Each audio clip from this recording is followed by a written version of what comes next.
Good morning, children. So, we were discussing the Mughal Empire. In this chapter, till now, we have discussed about the Mughals as well as we have discussed about the Red Fort. In the point who were the Mughals, we have tried to understand that from where the Mughal came or from which genealogy they were belonging, as well as we have seen the different military campaigns of the Mughal. Then we have seen the Mughal traditions of succession, Mughal relations with other rulers, then Mansabdars and Jagirdars, Zabt and Zamindars. These all the points, as well as Akbar Nama and Aine Akbari. This book that is written by Abul Fazl we have seen, and today we are going to start another point, that is a closer look Akbar's policies. The broad features of administration were laid down by Akbar and were elaborately discussed by Abul Fazl in his book.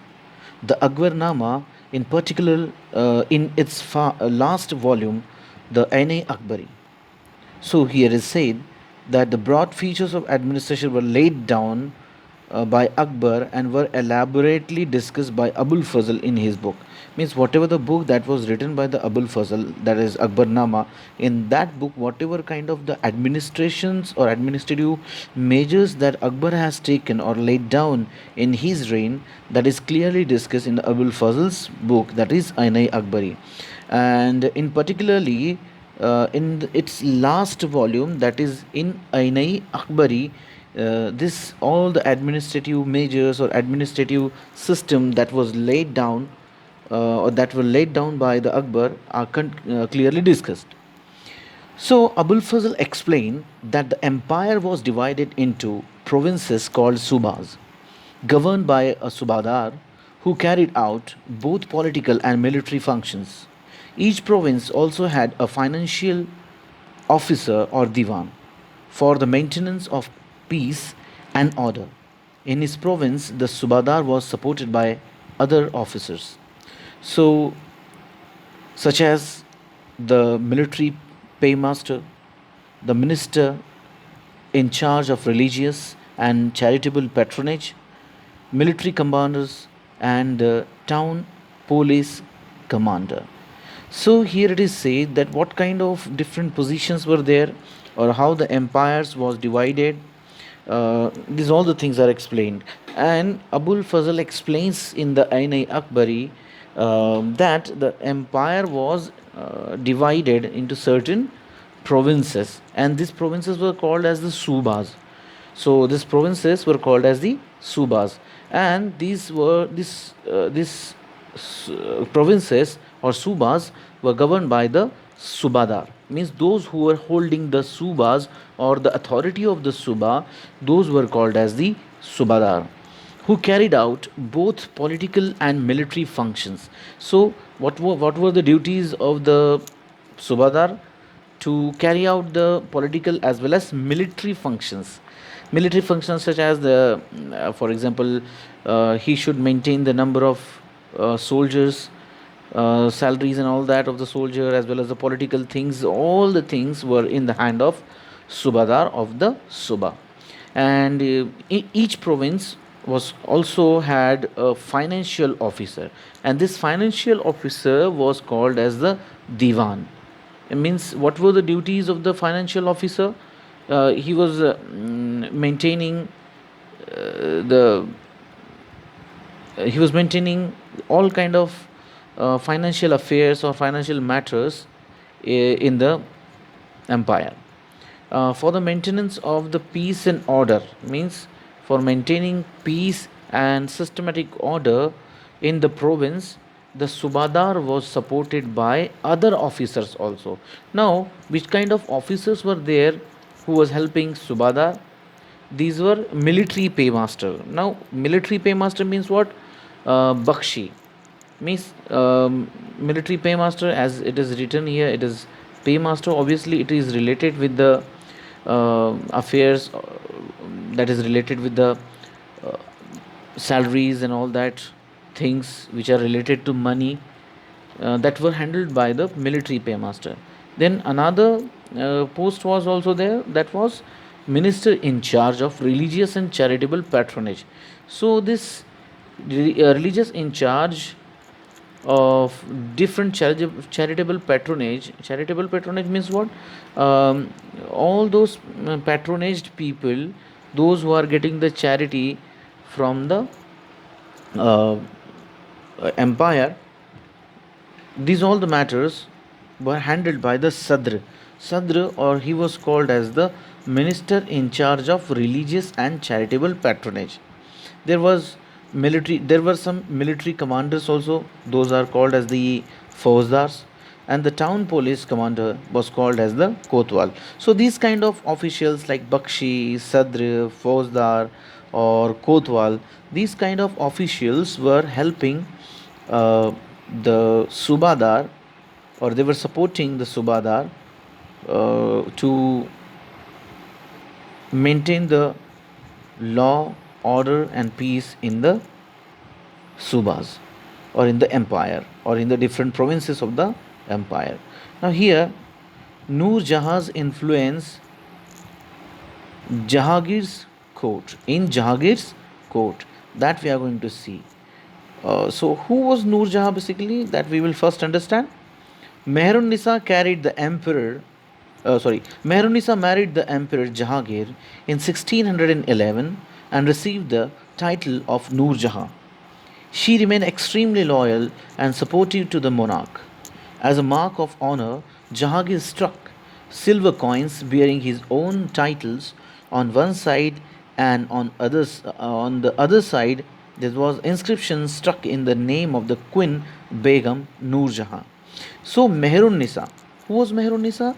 Meherun Nisa was the wife of Emperor Jahangir, and she married to Emperor Jahangir in 1611, and after that she received the title of Noor Jahan. Noor Jahan means what? Noor means the light, and Jahan means the world, means the world's light. In that way, she has got the title of Noor Jahan in the reign of Jahangir, Emperor Jahangir, and she remained extremely loyal and supportive to the monarch. Means this Noor Jahan, or the Meherun Nisa, was completely loyal to the, and as well as supportive to the monarch. Monarch means what? The empire of Jahangir. And in return of that, as mark of honor, Jahangir struck silver coins. So, how did he struck the silver coins? At one side of the silver coin, the title was there. Um, Title on one side, and other side there was an inscription in which he struck in the name of the Queen Begum as Noor Jahan.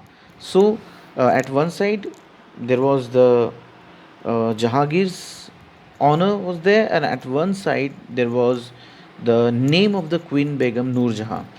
And in this way, he also honored her wife, as she was very loyal and very, very supportive to the monarch.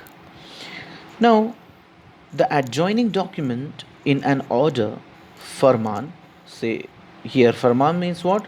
An adjoining document or order is called as the Farman. So, the adjoining document is an order, Farman, of Noor Jahan. So, the square seal states command of Her Most Sublime and Elevated Majesty Noor Jahan, Badshah Begum. The round seal states, by the son of Shah Jahangir, she became as brilliant as the moon. May Noor Jahan Badshah be the lady of the age. So, as you can see here, uh, what was written basically on the another side of the coin that was struck by the Jahangir, it was written like this.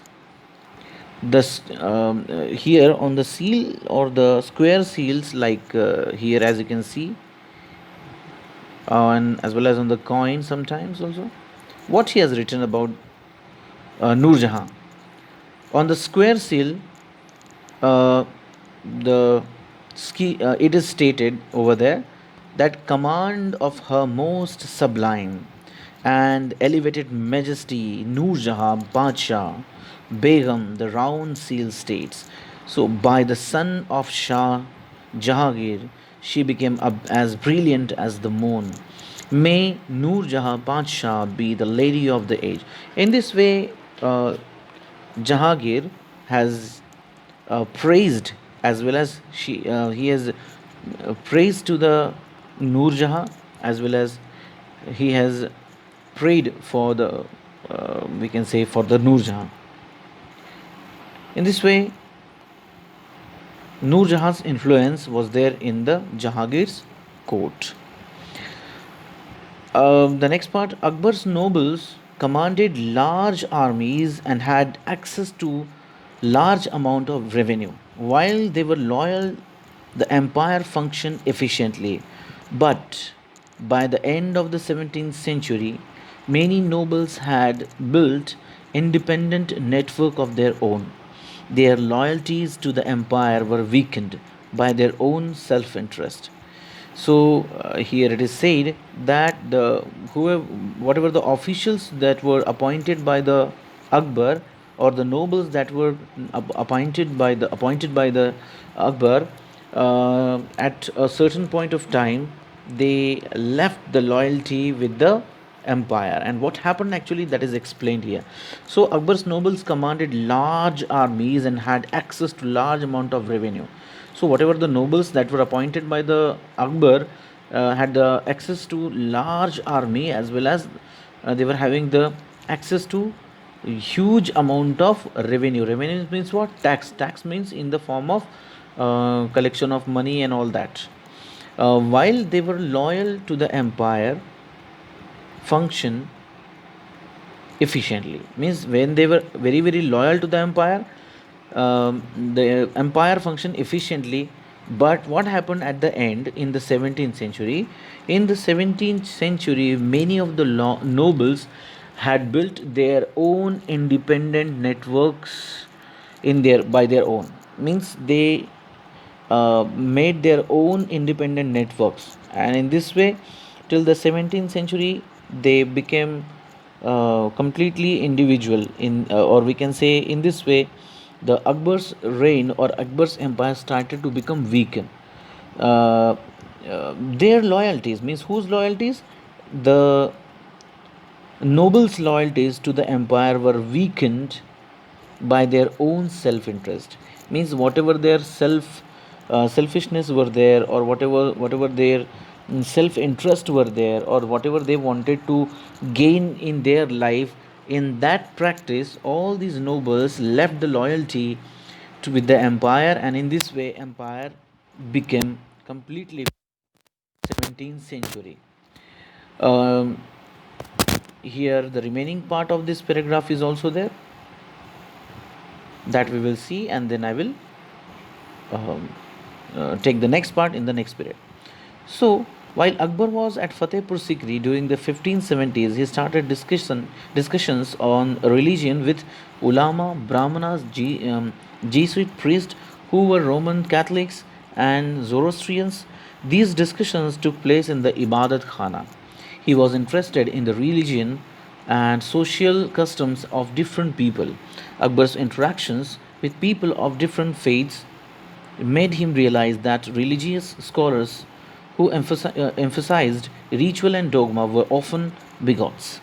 Their teachings created divisions and disharmony amongst his subjects. This eventually led Akbar to the idea of sulhi kul, or universal peace.